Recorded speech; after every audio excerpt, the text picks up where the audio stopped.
আমাদেরকে দিক নির্দেশনা দিবেন আমাদের সেই প্রিয় নেতা ভারপ্রাপ্ত চেয়ারম্যান তারেক রহমান, মঞ্চে উপবিষ্ট শ্রদ্ধেয় চিকিৎসকবৃন্দ এবং বিএনপির নেতৃবৃন্দ এবং মঞ্চের সামনে উপবিষ্ট বাংলাদেশের স্বনামধন্য চিকিৎসকবৃন্দ, ল্যাবের সদস্যবৃন্দ, আসসালামু আলাইকুম।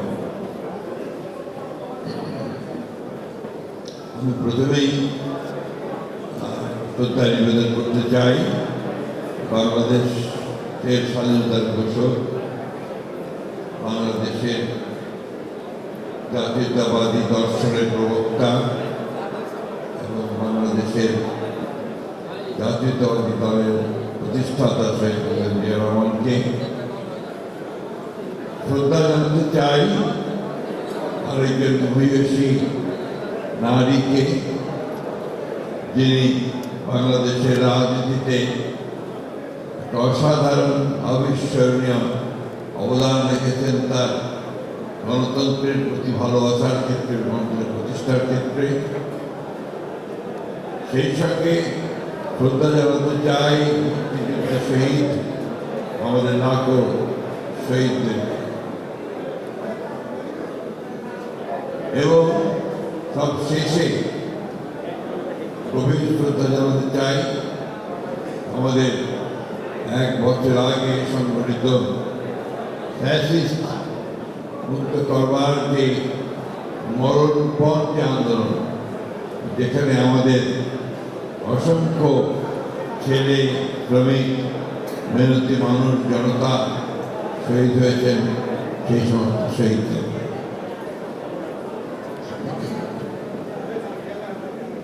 আপনারা হচ্ছেন এই দেশের শ্রেষ্ঠ সন্তানদের এক একজন। কারণ ছাত্ররা এসএসসি পাস করে যারা মেডিকেল পড়তে আসে, তারা সবচেয়ে কঠিন পরীক্ষা দিয়ে, একটা কঠিন পরীক্ষার মধ্যে দিয়ে মেডিকেলে পড়তে পারে এবং তারপর তারা চিকিৎসকের সার্টিফিকেট পায়। আমরা যারা সাধারণ মানুষ, আমাদের কাছে আপনারা আল্লাহর পরে আপনাদের অবস্থা। এই জন্য আমি যখন অসুস্থ হয়ে চিকিৎসকের শরণাপন্ন হই, তখন মনে হয় এই লোকটি বোধহয় আমার একমাত্র তার।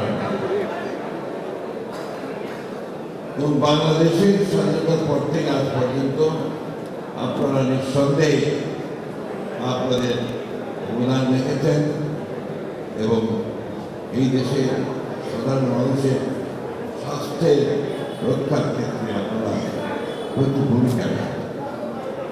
আমার তো একটি কথা আছে, আপনাকেও কিছু মনে করবেন। এই কথাগুলো একটু ভিন্ন ধরনের। আজকে আমি এসে দেখলাম এখানে যে আপনাদের এই নির্বাচন পরিচালনা করার জন্য আপনাদের চিকিৎসকদের বাইরে আমাদের বিশিষ্ট প্রতিষ্ঠানগুলোর নেতৃবৃন্দকে দায়িত্ব দেওয়া হয়েছে এবং আমাদের ভারপ্রাপ্ত চেয়ারম্যান মনে করেছেন এছাড়া বিকল্প নেই এবং এছাড়া এখানে একটা সুষ্ঠু নির্বাচন হবে না, যে কারণে উনি এই কাজটি করেছেন। আমি মনে করেছি যে আমরা জাতি হিসেবে কি এতই অক্ষম হয়ে গেছি যে আমরা নিজেদের একটা নির্বাচন সেটাকে সঠিকভাবে সুষ্ঠুভাবে পালন করতে পারবো না। হ্যাঁ, এটা হয়েছে, জাতীয় জীবনে সেই কাজটা হয়েছে। দীর্ঘ বছরগুলোতে আমরা খুব সুষ্ঠু নির্বাচন করি, কিন্তু মানুষ আমরা তো আশা করি যে যারা শিক্ষিত, যারা সমাজের সবচেয়ে উচ্চ পর্যায়ের মানুষ, যারা এই দেশকে নেতৃত্ব দেয় স্বাস্থ্যক্ষেত্রে, তারা অন্তত তাদের সংগঠনের এই নির্বাচনটাকে তারা নিজেরাই সম্পন্ন করতে পারে। আমি আশা করব এরপরে আপনাদের নতুন যে পরিষদ, কার্যকরী পরিষদ নির্বাচিত হবে, আপনাদের নতুনভাবে যে সংগঠন আপনারা গড়ে তুলবেন, সেই সংগঠনে আপনারা যদি এই বিষয়টা আনতে পারবেন, আমাদের সংগঠনকে আমরাই পরিচালনা করব, আমরাই নির্বাচন করব, আমাদের নেতা আমরাই। আমি আগে বলেছি, আমাকে ক্ষমা করবেন, হয়তো হয়তো আপনাদের অনেকে পছন্দ হয়। আরেকটি কথা বলতে চাই, র্যাবকে অন্যান্য সাধারণ সংগঠনের সঙ্গে এক করে তুলবেন না। র্যাবের ভূমিকা অপরিসীম।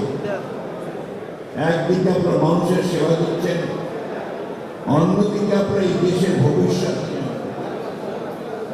আপনারা স্বাস্থ্যনীতি তৈরি করবেন, আপনারা স্বাস্থ্যনীতি তৈরি করতে রাজনৈতিক নেতৃত্বকে সহায়তা করবেন এবং আপনারা ভবিষ্যতে যে চিকিৎসক তৈরি করবেন, সেই চিকিৎসকেরা সত্যিকার অর্থে পৃথিবীর অন্যান্য যে কোনো দেশের চিকিৎসক নিয়ে তারা কমপ্লিট করতে পারে, সেই অবস্থা তৈরি করবে।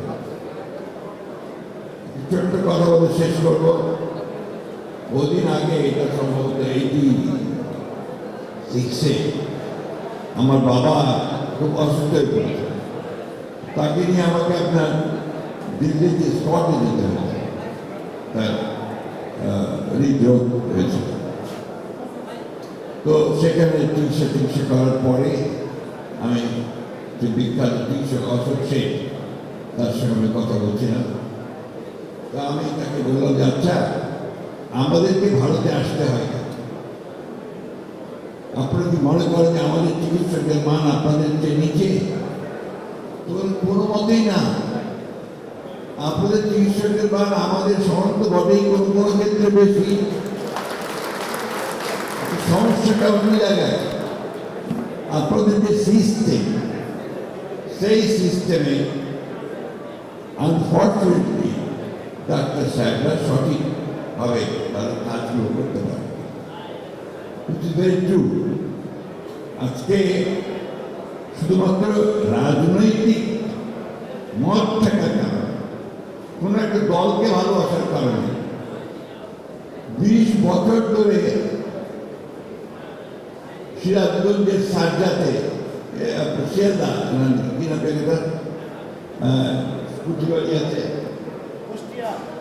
না না সিরাজগঞ্জে, হ্যাঁ, সেইখানে একজন চিকিৎসককে বদলি করে শুধুমাত্র রাজনৈতিক কারণে তাকে রেখে দেওয়া হয়েছে।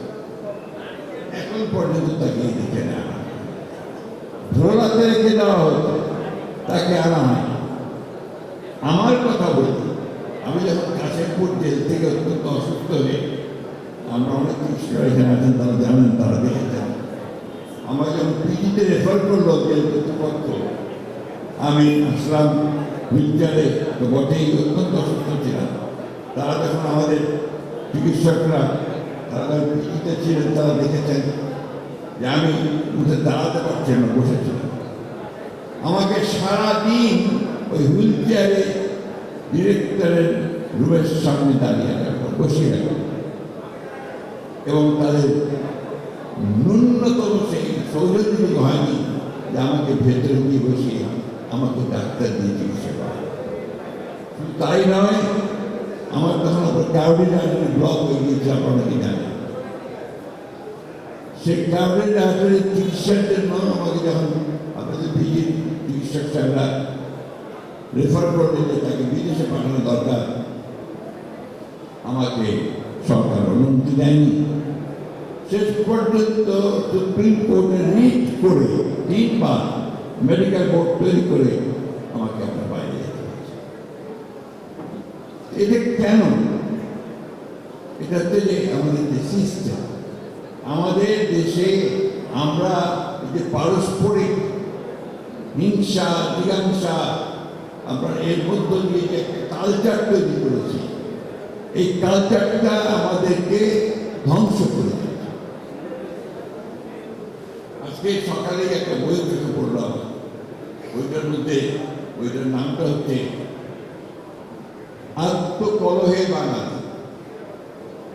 এটা হচ্ছে আপনার এই দুর্ভাগ্যক্রমে সারাক্ষণ আমরা এই জাতিটা আমরা নিজেদের মধ্যে কলহ করতে কারণ আমাদের যে অগ্রগতির যাত্রার যে পথ সেই পথটা আমি কথাটা বললাম এই সুযোগটা আমি পাবো না আপনাদের সঙ্গে কথা বলা। এবং আপনারা যদি সবচেয়ে উচ্চশিক্ষিত মানুষের সমাজে আপনারা চিন্তা করবেন এবং কীভাবে আমরা যে পরিবর্তন আনতে পারি সেই পরিবর্তনের কথা চিন্তা করবেন। ডক্টর ফরিদ আমার অত্যন্ত ঘনিষ্ঠ চিকিৎসক, আমার স্ত্রী, এবং আমি তার কাছে অত্যন্ত ঋণী। ডক্টর সুমন, তারা আমার স্ত্রী চিকিৎসা অত্যন্ত আন্তরিকভাবে করেন। আর আমি তো বটেই, কারণ আমি তো হরদম আপনাদের কাছে যাই। কিন্তু উনি আমাকে বলছিলেন যে উনি যে বিষয়টার উপর এখানে বিশেষজ্ঞ বিলাত থেকে এসে এখানে তুমি ক্যান্সারের উপরে কাজগুলো করতে চান, সেই কাজগুলো করতে পারছেন। আপনারা যারা বাইরে থেকে নয় থেকে অত্যন্ত মেধাবী চিকিৎসক, আপনারা এখানে একটা সেন্টার গড়ে তুলতে চান যেগুলো সেন্টার অফ এক্সেলেন্স, কিন্তু আমরা সেটা করতে পারছি। আজকে আমাদের ভারতবর্ষ চেয়ারম্যান, আমাদের ভবিষ্যৎ নেতা, ভবিষ্যৎ কান্ডারি, ভবিষ্যতে আমাদের প্রধানমন্ত্রী আজকে এখানে। আমি তার দৃষ্টি আকর্ষণ করতে পারি, আমি তার প্লিজ প্লিজ, আরে ভাই স্লোগান দেবে না, স্লোগানের রাজনীতি বাদ দিতে হবে, প্লিজ প্লিজ প্লিজ, স্লোগানের রাজনীতি বাদ দিতে হবে। আমি আমাদের এই নেতা, আমাদের ভবিষ্যতের প্রধানমন্ত্রী, তার দৃষ্টিতে আনতে চাই। তার স্ত্রী একজন প্রখ্যাত চিকিৎসক, আপনাদের এখান থেকে তিনি গ্র্যাজুয়েশন করেছেন। এই বিষয়টার দিকে বেশি গুরুত্ব, কারণ এই যে 18 কোটি মানুষ, এই 18 কোটি মানুষের স্বাস্থ্য সেবা, এটা একটা বড় বিশাল একটা দায়িত্ব বলে মনে করি সরকারের, যে কোনো সরকারের, যে কোনো নেতা। আপনি দেখুন ইদানিং কাল শুরু হয়েছে যে আপনার ঔষধ নীতি, বিশেষ করে আপনার যারা ওষুধ তৈরি করে ম্যানুফ্যাকচারার, তার দুদিন আগে আমার কাছে সিরিয়াস ক্রাইসিস। বর্তমান সরকারের যিনি সহকারী উপদেষ্টা আছেন চিকিৎসা স্বাস্থ্য মন্ত্রণালয়ে, তিনি এমন কতগুলো ব্যবস্থা আইন দিচ্ছেন যাতে করে ইন্ডাস্ট্রি বন্ধ হয়ে যাওয়ার পর এই যে বিষয়গুলো, এগুলো কিন্তু আমাদেরকে অ্যাড্রেস করতে হবে। আজকে যেখানে আমাদের ইন্ডাস্ট্রি, এই ইন্ডাস্ট্রিটা পৃথিবীর সঙ্গে আপনার কম্পিট করছিল, বাইরে এক্সপোর্ট করছিল, এখন তারা বলছে যে আমাদেরকে ফ্যাক্টরি বন্ধ করে দিতে হবে। অর্থাৎ এই সরকারের নীতিগুলো এমন হয়ে দাঁড়িয়েছে। আমাদের ভারপ্রাপ্ত চেয়ারম্যান সাহেব, আমাদের তিনি ইতিমধ্যেই আমাদের যে 31 দফা যিনি দিয়েছেন, মানে এই জাতির সবচেয়ে একটা প্রয়োজনীয় যে দফাগুলো দিয়েছেন, ম্যাগনা কার্টা বলে একটা পরিবর্তন দিয়েছে যুগান্তকালে। সেখানে কিন্তু স্বাস্থ্য ব্যবস্থার কথা তিনি অত্যন্ত উল্লেখযোগ্য করবেন। আমি বক্তব্য দীর্ঘ করবো না, আপনারা আজকে অন্য মুডে আছেন, নির্বাচনের মুড, সেই নির্বাচনের মুডে সবাই এখন আপনারা আছেন। আমি দীর্ঘ বক্তব্য করতে চাই না, তবে আশা করব আমার অনেক বয়স হয়ে গেছে। আমরা দেখতে চাই যে বাংলাদেশে শুধুমাত্র একটি গণতান্ত্রিক ব্যবস্থা নয়, বাংলাদেশে শুধুমাত্র মানুষের ভোটের অধিকার নয়, বাংলাদেশের মানুষের স্বাস্থ্যের অধিকার, বেঁচে থাকার অধিকার, তার ভাতের অধিকার, অন্যের অধিকার সব কিছু নিশ্চিত করতে হবে। আমি সব শেষে আজকে আমাকে এখানে আমন্ত্রণ জানানোর জন্য আপনাদেরকে আন্তরিক ধন্যবাদ কৃতজ্ঞতা জানাচ্ছি।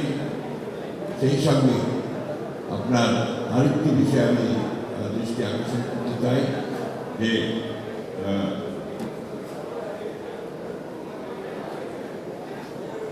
করতে চাই হচ্ছে যে দুর্ভাগ্যজনকভাবে আমাদের সেই ফ্যাসিস্ট বিরোধী আন্দোলন চলার সময় আমাদের অনেক চিকিৎসককে তাদেরকে বাধাগ্রস্ত করা হয়েছে চিকিৎসা দিতে, আহতদেরকে এবং তাদের উদ্ধারে থাকার ব্যবস্থা নেওয়া হয়েছে।